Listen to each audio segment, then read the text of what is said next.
Liv and welcome to my channel Endless Pages. Today's video is a good one. It's my TBR for the month of November. Last month I didn't do a readathon. I just picked my books out of a TBR jar, well, TBR prompt jar I should say, but I thought I would finally participate in one for this month, and that is going to be Jane from the Bookaholic. She is hosting a Pokemon themed readathon, which I thought was so cute. And it's called the Pokemonathon. I don't know why I have to practice saying that. It's so difficult for me. So I thought I would talk you guys through what I'll be reading for this readathon. In the description I'll put Jane's channel, I'll put her announcement video for the Pokemonathon, and I'll put her socials as well if you guys want to go check it out and participate too, because it's a fun one. Just to quickly start off, I will be in the Piplup, I think that's how you say it, the team. So that's the blue team, and there's a bonus prompt where you read a book with a blue cover and gets you like extra points. So I've got one on there that I will let you know which one I will be fulfilling that prompt as well. And I'm just going to go through each of the prompts and let you know what book I chose for each. So the first prompt was rock, and that was, I'm reading off my phone, sorry, either pick a heavy book like size or content, or like a rock on, so music. I was going to pick Daisy Jones and the Six for that one. But spoilers, I'm already going to do another Taylor Jenkins Reid book for this TBR, so I thought I would just go with heavy book instead. And this is like a 700-page book, Empire of the Vampire by J. Kristoff. This is an adult fantasy, despite I've seen so many pictures and memes of like bookstores putting this in the young adult section. As well as like they put like books like Blood and Ash in the young adult section, because they just look at it and think it's young adult. It's clearly not. This is clearly an adult book. You just have to read the blurb to figure that out. I also am very proud of my beautiful exclusive Dimmicks edition, because I'm Australian, Dimmicks is an Australian book company, and J. Kristoff is an Australian author. Oops, the bookmark is falling out there. So I'm very happy to have this really nice red edition. This is a vampire book. It's about Gabriel, and I think he's the last of a sworn like brotherhood called the Holy Silver Order, and their mission was to defend the world from monsters, like they call them creatures of the night. And because they are all that stands between the world and its end. It's been about 27 years in this world since the sun has come out, because there's been like a 3-decade war between vampires and humanity, which I thought was a really cool, unique aspect, that there's no sun in this book. I actually listened to a virtual book talk between J. Kristoff and Dimmicks, and he talked about kind of the logistics of writing a book where there's no sun, and he had to do all this crazy research into what would happen, you know, what could grow, what could survive, which I think is like, sounds like a lot of research went into this book. So he's being captured by these monsters that he's meant to be destroying, and I think this book is kind of set out as like a memoir, and he's like telling his story as you read.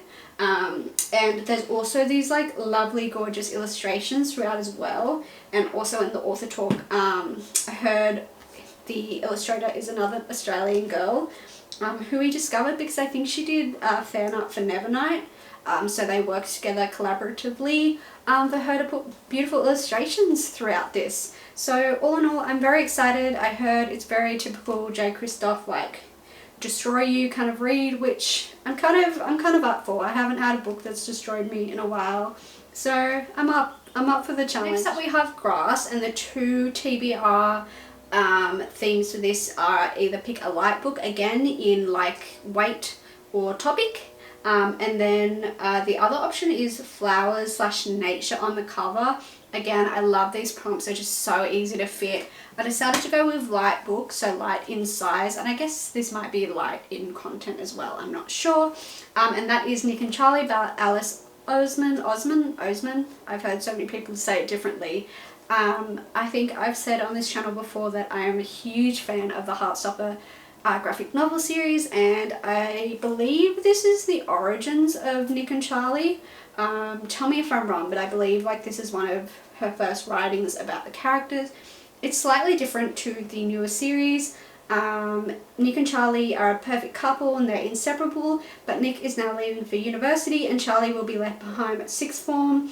As the time to say goodbye draws closer, both boys begin to question, is their love strong enough to survive being apart? After all, first loves rarely last. I'm interested to see in where Nick and Charlie, where it all kind of begun. It's not going to take me long to read it all. It's another really super short book, which I think will be good because I've got a big TBR this month with all these books, so as well as a bit of fantasy, so I think this will be good to break it up, read something a bit more wholesome and something that I know I'm going to love. And then we have Enemies to Lovers or a debut novel. So I chose a debut novel, Blood Like Magic by Lizelle Sandberg. This is a young adult fantasy about a girl called Foya Thomas, and she is about to take part in a thing called a trial, which is where witches get their powers from, but she doesn't expect to fail, and she does. But her ancestors kind of reach out to her and say, we'll give you another opportunity if you complete a task for us, and that task is to kill your first love. And if she fails, every other Thomas witch will lose their powers. So she has a problem. She's never been in love before, so she goes on this new kind of like matchmaking app that's kind of appeared, and she meets a guy called Luke, but she has problems trying to, you know, make a love connection happen because he doesn't seem to want like anything to do with her. And with mounting pressure from her family, Voya is caught between her morality and her duty to her bloodline. If she wants to save their heritage and Luke, she'll have to find something her ancestors want more than blood. And in witchcraft, blood is everything. Yeah, this sounds great. We have water, so pick a book that will make you cry, or the other prompt is just keep swimming, so continue or finish a series that you have already started. So I'm going to continue on with the Percy Jackson series with, I believe this is the fourth book. Yeah, fourth book.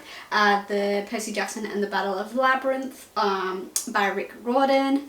I think everyone by now, if you've watched my other videos or if you're a reader, you know what the Percy Jackson series is. It's about Percy Jackson. He's a demigod and he is accused of stealing Zeus's lightning bolt. So with the help of his friends, he has to find it before all-out war breaks out amongst the gods.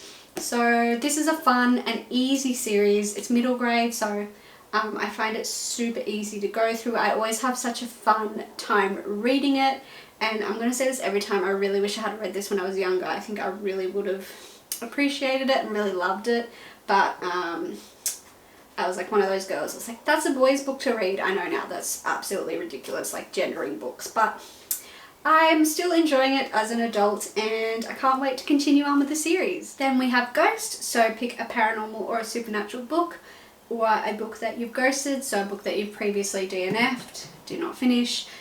So if you've watched any of my other videos, you know I've talked about this a million times. I put it on a million TBRs, and that is The Invisible Life of Addie LaRue by V.E. Schwab. I'm about 100 pages into this, maybe not even. Yeah, 100 pages.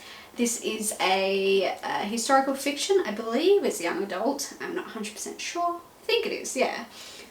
This is about Addie LaRue, and she is from France in the 1700s, and she makes a desperate deal with a stranger where she is able to kind of live forever, but there's a catch that she didn't realise. No one she interacts with ever remembers who she is or remembers her name, and then there's about like a 300-year time jump, and she's in a bookstore, yeah, and discovers someone who can remember her name. This is one of like the most hyped books of this year.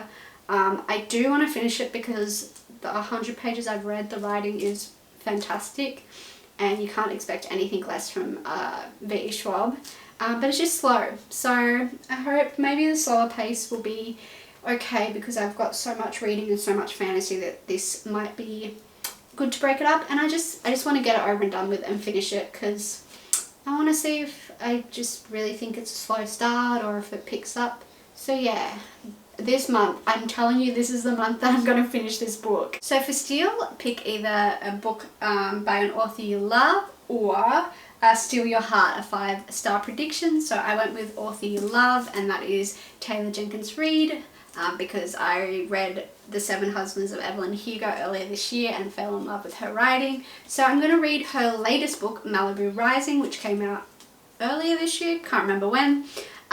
This is an adult kind of historical fiction set in the 80s, and it follows the River family.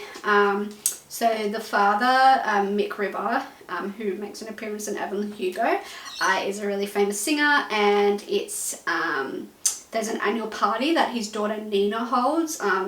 We also have Nina's siblings Jay and Kit, and they have like an annual party in their mansion in California, and each of these siblings comes to the family with like these secrets that I think start to spill out through the night. We get to know all their deep dark kind of secrets that they've been keeping from each other, and by the end of the night the party will be out of control and the River Mansion will have gone up in flames.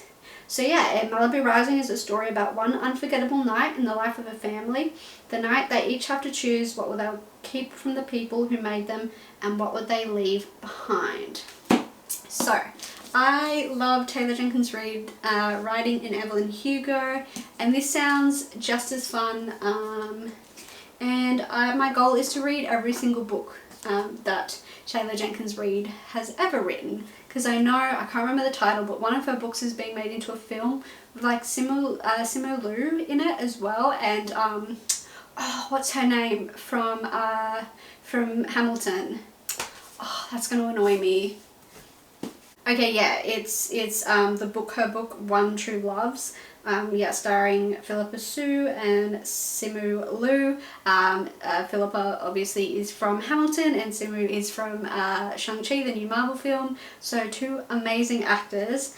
So yeah, seeing Taylor post those pictures from set made me really want to catch up on her writing. So that's why I chose this book. Next, prompt ice. Pick a book that has a cold-hearted character, or pick a book that slipped your mind.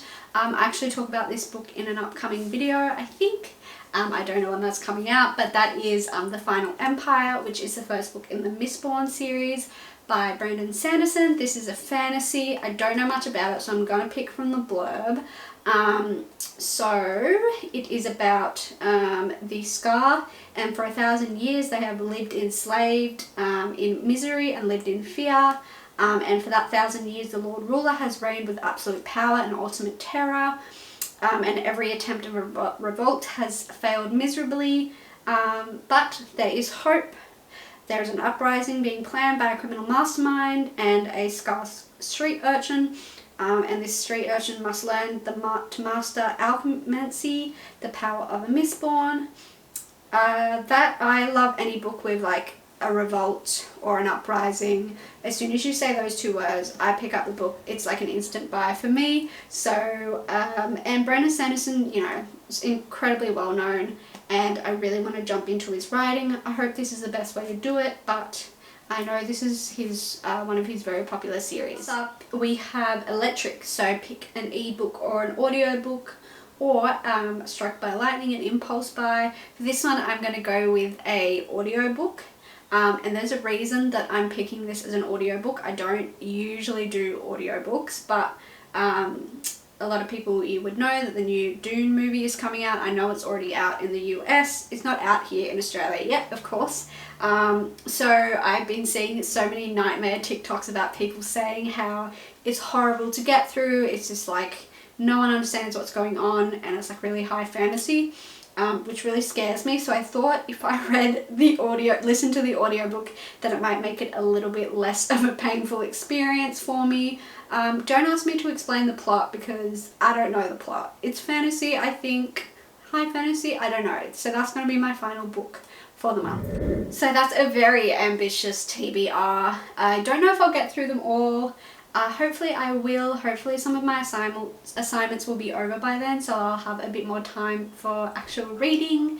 And I would love to hear from you guys. What are you going to be reading in November, and are you guys participating in any readathons? Again, I will leave Jane's announcement video for the POKEMONATHON in the description below. And thank you so much for watching this video. I hope you enjoyed, and have a lovely reading month in November. Bye!